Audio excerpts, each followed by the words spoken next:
Contemporary life is increasingly organized around speed. Individuals are encouraged, implicitly and explicitly, to move faster, optimize harder, distinguish themselves more aggressively, or risk falling behind. Media environments amplify stories of rapid ascent, overnight success, viral careers, dramatic reinvention. However, this implication does not survive basic statistical scrutiny. These narratives quietly reposition exceptional outliers as the standard of success, obscuring the fact that a medium-speed life, marked by consistency, error avoidance, and ordinary pleasures, can reliably produce health, security, and a deeply satisfactory life without comparison to extreme cases.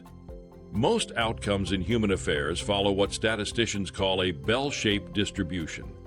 When many independent factors interact, ability, opportunity, timing, health, social context, results cluster around a central range. A small number of cases occupy the extremes. The overwhelming majority fall somewhere in between. This pattern appears across domains: income, health outcomes, educational attainment, career trajectories, even lifespan. The bell curve is not a moral statement. It is a description of reality. What distorts perception is that attention does not distribute normally. Social media, journalism, and cultural storytelling concentrate focus on the extreme right tail, the most visible successes. These cases are rare by definition, yet they dominate the mental landscape. Ordinary lives, the statistically typical outcome, become invisible. Survivorship bias compounds this distortion. We observe those who reached exceptional outcomes and infer that their strategies caused the result. We do not observe the far larger population who pursued similar paths and did not succeed because they are no longer visible. Research across economics, organizational studies, and decision science shows that learning from success alone produces systematically biased conclusions and unrealistic expectations. The result is a quiet miscalibration. Steadiness is mistaken for inadequacy. Durability is undervalued because nothing dramatic happened. This essay advances a different claim, grounded in evidence rather than aspiration. In a complex and uncertain world, you do not need brilliance or speed to live well. You need durability. You need a life designed to absorb error, uncertainty, and change without catastrophic collapse. This is the logic of the medium-speed life. To understand this logic, we must first acknowledge a structural tension between our biology and our economy. While our physical and cognitive traits, like health, sleep requirements, and IQ, follow the bell curve or the normal distribution, our financial and social systems often follow a power law or Pareto distribution. In a bell curve, the average is a meaningful anchor.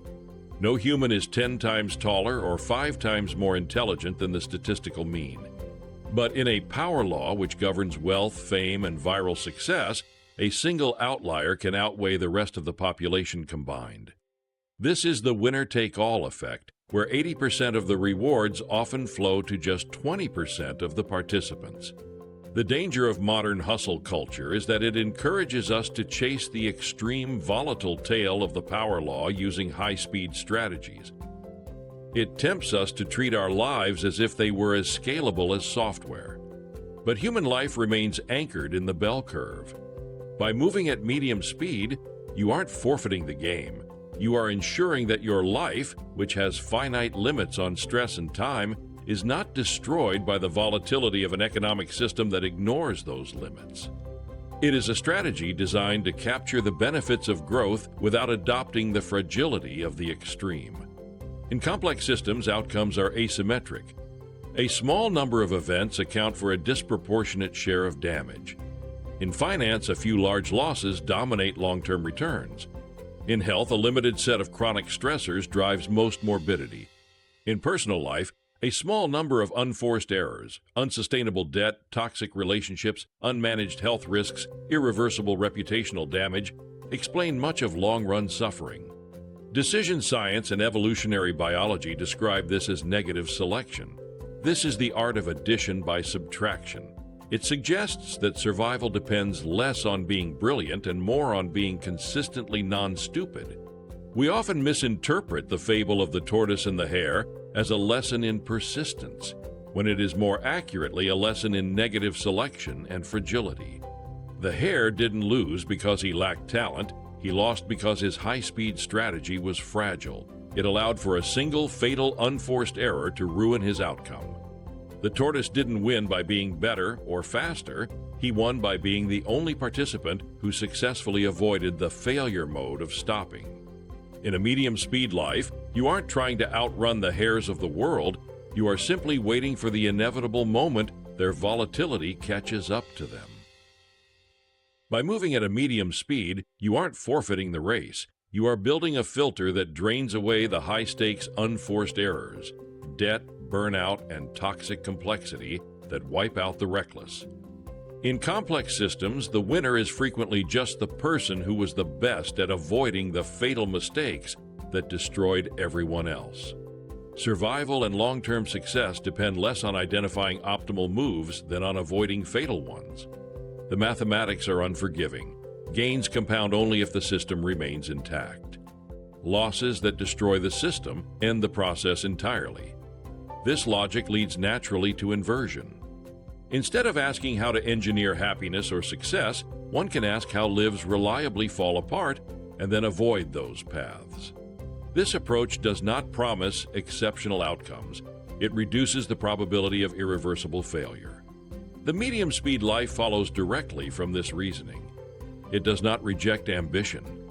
It recognizes that speed magnifies downside in environments where feedback is delayed and consequences are uneven.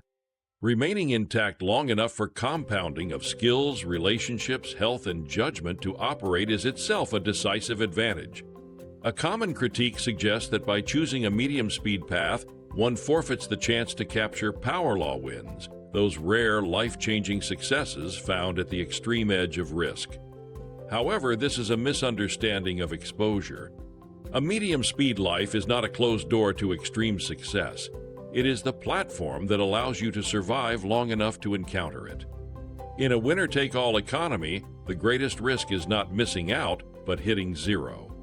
By maintaining a margin of safety, you preserve your ability to stay in the game. This provides you with ongoing exposure to positive black swans, unforeseen opportunities, and massive wins without the fragility that leads to a catastrophic exit during the inevitable market or personal storms. Cultural narratives often attribute progress to exceptional individuals. While individual brilliance exists and matters, this framing is incomplete. Human advancement is overwhelmingly the product of division of labor, specialization, coordination, and reliability across millions of contributors operating at different speeds. Civilizations do not advance because everyone becomes extraordinary. They advance because most people are dependable. Systems scale when innovators are supported by operators, maintainers, caregivers, teachers, administrators, and technicians who keep institutions functioning. A society composed entirely of heroes would collapse under volatility. A society of ordinary, reliable contributors moves forward. This reframing restores dignity to balanced lives. A medium-speed existence is not a failure to compete in a heroic contest. It is one of the mechanisms by which collective systems remain viable. People who work steadily, raise families, maintain infrastructure, transmit knowledge, and avoid catastrophic errors are not peripheral to progress. They are its foundation. This is not an argument against exceptional ambition. It is an argument against turning exceptionality into a success baseline. Furthermore, we must recognize that while heroes may innovate, it is the reliables who scale and sustain civilization. There is a tendency to view the steady contributor as a background character in the drama of progress, but this is a structural error. Reliability is the primary capital of a functioning society. Systems fail when they are composed entirely of high-variance disruptors who lack the durability to maintain what they build. By choosing a medium-speed existence, you are participating in the most essential form of progress, the creation of a stable, redundant foundation that allows collective institutions, families, companies, and communities to endure. Dignity is found not in being an outlier, but in being the anchor that prevents the system from drifting into chaos. Speed is often treated as an unqualified good. Faster learning, faster execution, faster scaling. Yet in complex environments, speed carries a structural cost. it reduces correction time. Correction time is the interval between an error and its consequences. When systems move slowly, errors are detected early and adjusted. When systems move quickly, errors propagate before correction is possible. Systems engineering and accident analysis consistently show that tightly coupled, high-speed systems fail faster and more catastrophically than slower, loosely coupled ones. Human lives exhibit the same pattern. Decisions made at high speed, relationships entered without information, careers pursued without feedback, financial risks taken without margin, leave little room for reversal. When mistakes occur, they tend to be expensive, emotionally and materially. A medium-speed life preserves correction time. It allows information to accumulate, emotional reactions to settle, and alternatives to remain available. It does not eliminate error, it reduces the cost of error. Psychological research reinforces this conclusion. Individuals who consistently seek the best option, maximizers, experience more regret, social comparison, and dissatisfaction than those who adopt satisficing strategies, stopping once a reasonable threshold is met. Hustle culture implicitly trains maximizing behavior. Evidence suggests this often increases fragility rather than performance. Medium speed is not mediocrity. It is error control in a world where not all mistakes are equally survivable. It is important to distinguish the idea of a medium speed life from common misunderstandings.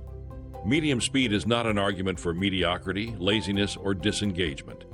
Nor is it a rejection of striving, improvement, or excellence. The distinction is structural, not motivational. Mediocrity implies indifference to quality. A medium-speed life does not. It often involves sustained effort, competence, and care applied consistently over long periods. What it rejects is not ambition, but fragility, the tendency to concentrate effort and risk in ways that amplify the cost of error. Similarly, medium speed does not imply settling for poor outcomes. On the contrary, many of the most reliable paths to good health, financial security, meaningful work, and stable relationships are medium speed paths. They require patience, repetition, and attention to fundamentals rather than bursts of intensity or visibility. The confusion arises because cultural narratives frequently conflate excellence with extremity. High visibility is mistaken for high value. Rapid ascent is mistaken for lasting success. Within that frame, any refusal to optimize for speed or spectacle is misread as underachievement. This is a category error. A medium-speed strategy can be demanding without being dramatic. It can involve long hours without burnout, ambition without recklessness, and growth without constant reinvention. It prioritizes durability over display and progress over performance. It is a mistake to view the medium-speed life as a retreat into passivity or a justification for low effort.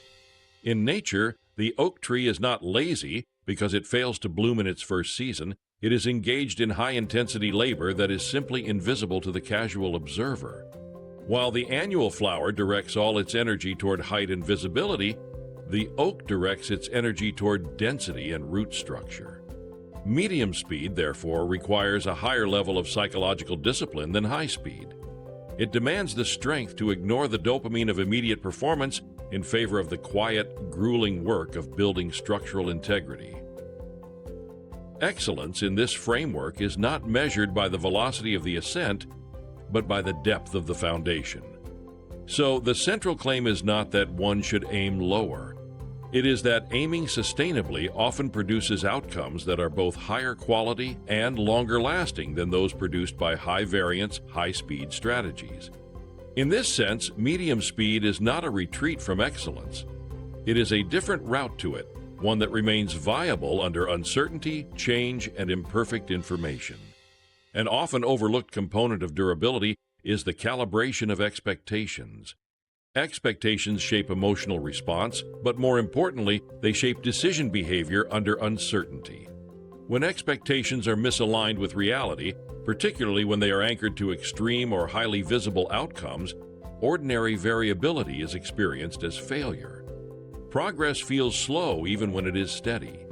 Temporary setbacks feel catastrophic even when they are reversible. Under these conditions, individuals are more likely to abandon sound strategies escalate risk, or pursue unnecessary reinvention. From a decision science perspective, this is not a motivational problem. It is a forecasting error. In environments governed by bell curve distributions and heavy tail risk, most positive outcomes emerge gradually. Skills compound unevenly. Careers stabilize before they accelerate. Health improves through consistency rather than intensity. When expectations are calibrated to short time horizons or exceptional trajectories, medium-speed progress appears insufficient, even when it is optimal. Expectation calibration does not mean aiming lower. It means aligning anticipated outcomes with realistic timelines, statistical baselines, and known variability. This alignment reduces emotional volatility and preserves correction time. It allows individuals to remain committed to sound processes long enough for their benefits to materialize. In this sense, expectation management is not about satisfaction. It is about staying rational under uncertainty. A medium-speed life depends on expectations that are stable enough to withstand noise, comparison, and delayed feedback. Poorly calibrated expectations do not merely produce disappointment, they increase fragility. Behavioral finance offers a clear illustration of these principles. The S&P 500 index represents approximately 500 large, publicly traded U.S. companies. An index fund tracking it does not attempt to identify winners. It owns a small piece of the entire system and adjusts automatically as companies rise and fall. Decades of empirical research show that most professional investors fail to outperform broad market indices like S&P 500 index over long horizons. The reasons are not lack of intelligence, but behavioral and structural factors: overconfidence, excessive trading, poor timing, reaction to noise, and concentration risk. Index investing works not because it is brilliant, but because it is forgiving. It minimizes opportunities for catastrophic error. It avoids dependence on prediction. It benefits from diversification and time. The lesson is not financial advice, it is structural. Systems designed to avoid being disastrously wrong often outperform systems designed to be spectacularly right. The same logic applies to careers, relationships, and health. Durable strategies privilege continuity over drama and survival over dominance. This same structural logic appears when we look at everyday domains of life. In a career, high-visibility success is high variance. Careers built on viral moments are fragile. Durable careers emphasize skill accumulation, reputation preservation, and optionality. They trade applause for longevity. Longitudinal research on marriage and long-term partnership shows that relationship durability depends less on constant harmony than on repair after disruption. Conflict is inevitable. How a couple navigates the return to baseline determines the long-run trajectory. However, this framing requires critical nuance.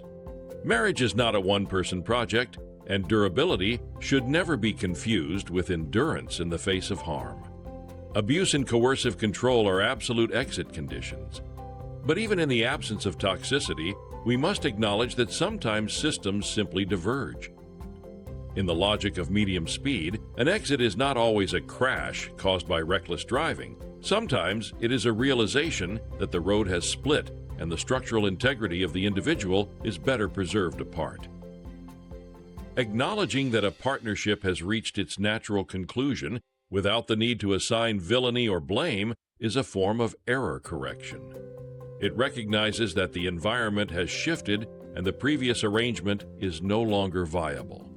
In these cases, divorce or separation can be a recovery of health rather than a failure of character. The principle is structural. The goal is the long-term viability of the humans involved, and sometimes that requires a controlled deconstruction of the union to prevent a catastrophic collapse of the individuals. In friendships, medium-speed connections, formed over time and maintained without spectacle, stabilize identity and provide resilience under stress. They are invisible until needed, which is precisely their value. Finally, health outcomes are cumulative and probabilistic, shaped by habits, stress, environment, genetics, and luck. Medium speed emphasizes prevention and consistency over episodic intensity. It manages probability rather than promising control. High intelligence does not immunize against error. In some contexts, it increases risk by amplifying overconfidence and rationalization. Intelligent individuals are also often better at justifying poor decisions, allowing them to persist longer at the wrong path. Restraint and humility are emotional disciplines, not cognitive ones. Brilliance can accelerate collapse when it compresses feedback and removes friction. Medium speed reintroduces friction. It allows reality to assert itself before damage becomes irreversible. Furthermore, success does not immunize. No outcome suspends reality. Laws apply regardless of status. Biology applies regardless of wealth. Accidents, infections, bad characters, and poor judgment remain risks across the distribution. Success may reduce some vulnerabilities while introducing others. The principle is descriptive rather than moral. No outcome replaces wisdom. Awareness, humility, and error avoidance remain relevant at every level of achievement. The logic of the medium-speed life is not unique to personal decision-making. It appears repeatedly in fields that study how complex systems survive over time. Across ecology, engineering, organizational research, and economics, the same pattern emerges. Systems optimized for peak efficiency under ideal conditions tend to fail catastrophically under stress, while systems that tolerate friction, redundancy, and moderate stressors tend to persist. In ecology, fire-dependent forest systems provide a clear illustration of how suppressing small disturbances increases long-term fragility. For much of the 20th century, forest management agencies attempted to eliminate all fires, viewing them as inefficiencies or failures to be prevented. The result was the opposite of resilience. By suppressing frequent low to medium intensity fires, undergrowth and fuel accumulated to unnatural levels. When fires eventually occurred, through lightning, drought, or human activity, they became high-intensity megafires that destroyed entire ecosystems, including mature trees that would have survived smaller burns. The lesson is structural rather than environmental. Preventing all stressors does not create safety, it concentrates risk. Medium-intensity disturbances serve a regulatory function, clearing excess buildup and maintaining system health. In this sense, resilience depends not on the absence of disruption, but on the presence of manageable disruption. A medium-speed system does not aim to eliminate friction. It allows small, non-fatal stresses to prevent the accumulation of catastrophic fragility. A parallel insight appears in resilience engineering, particularly in the work of Eric Hollnagel, who distinguishes between two approaches to safety. Safety I focuses on preventing things from going wrong. Safety II, by contrast, focuses on ensuring that systems continue to function under variable and unexpected conditions. Research in this field consistently shows that systems optimized for speed, efficiency, and cost minimization often lack the adaptive capacity required to survive rare but consequential events. A real-world illustration is the Texas power grid. The grid had been optimized for efficiency under normal weather conditions, minimizing reserve capacity and winterization to reduce costs. Under typical circumstances, the system performed well. When an extreme winter storm struck, a classic heavy-tail event, the lack of redundancy caused cascading failures, leaving millions without power. The problem was not incompetence, it was over-optimization. In systems terms, efficiency often disguises fragility. Medium-speed systems deliberately retain slack, extra capacity, redundancy, and flexibility, not because it is efficient, but because it is survivable. Organizational research reinforces the same principle. In Great by Choice, Jim Collins and his colleagues studied companies that outperformed their peers over long periods of uncertainty and volatility. One of the most robust findings was what Collins called the 20-mile march. Companies that committed to steady, moderate progress, regardless of external conditions, consistently outperformed companies that pursued aggressive growth during favorable periods. The high-speed firms appeared more successful in the short term. They expanded rapidly, took advantage of favorable conditions, and optimized for growth. However, when conditions shifted as they inevitably do, these firms were disproportionately wiped out due to overextension, leverage, and lack of reserves. The medium-speed firms did not maximize upside during good times. They constrained themselves intentionally. That constraint preserved resilience when conditions deteriorated. Again, the lesson is structural. Volatility punishes systems that mistake favorable conditions for permanent ones. Decision science and economics provide the psychological and mathematical underpinning for these patterns.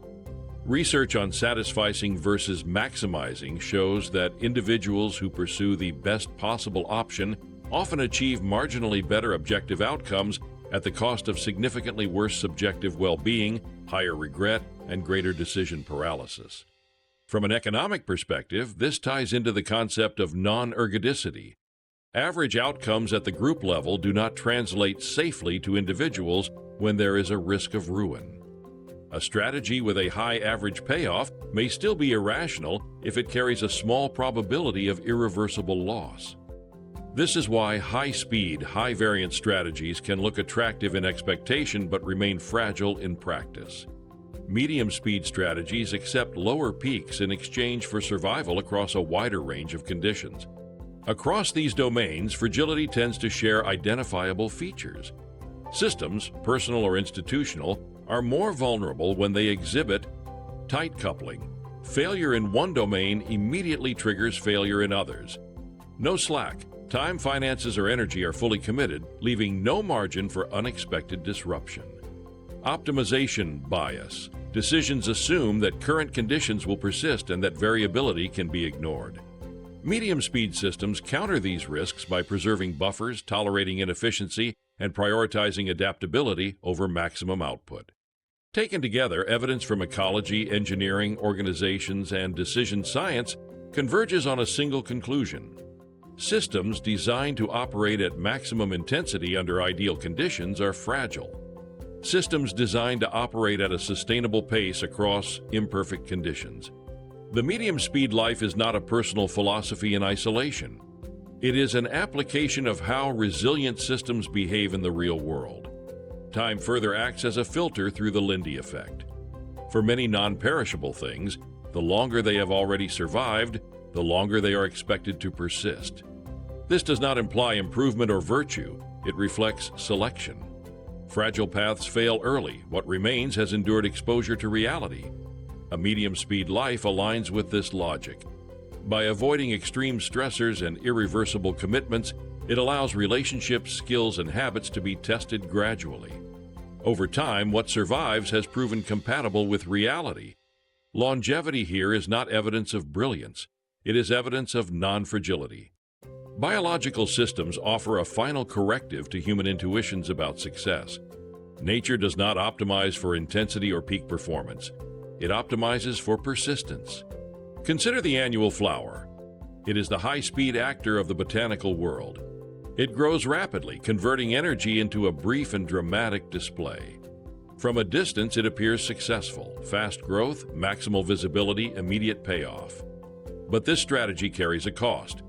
Because the annual flower allocates its resources towards speed and spectacle, it lacks structural depth. Its root system is shallow, its survival horizon is narrow. When environmental conditions shift, when frost arrives or drought sets in, the annual does not gradually decline, it disappears.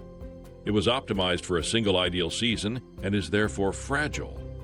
Contrast this with the oak tree. The oak is a medium-speed strategist. In its early years, it is unremarkable. It does not bloom conspicuously.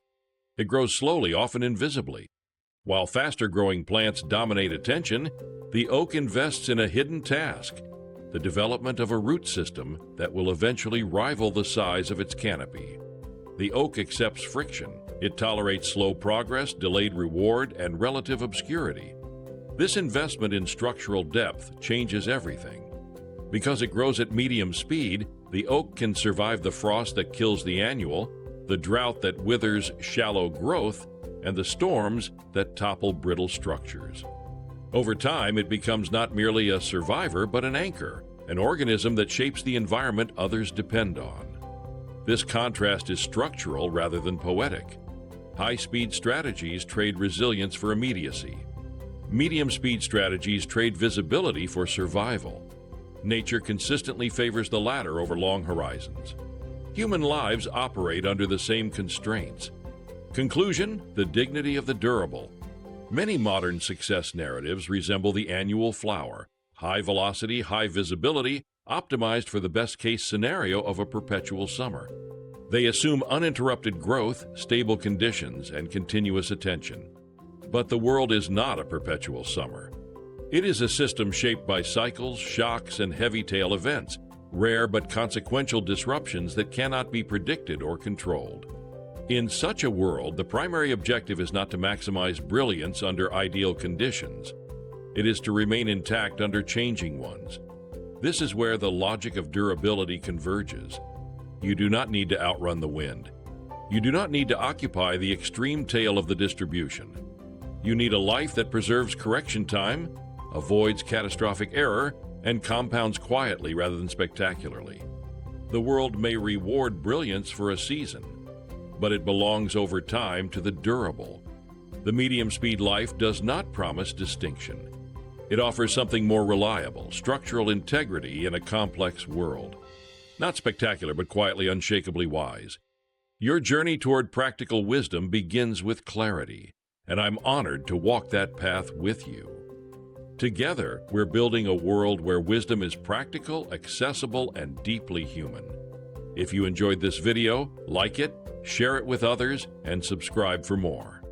Thank you for watching, and as always, think deeply, live wisely.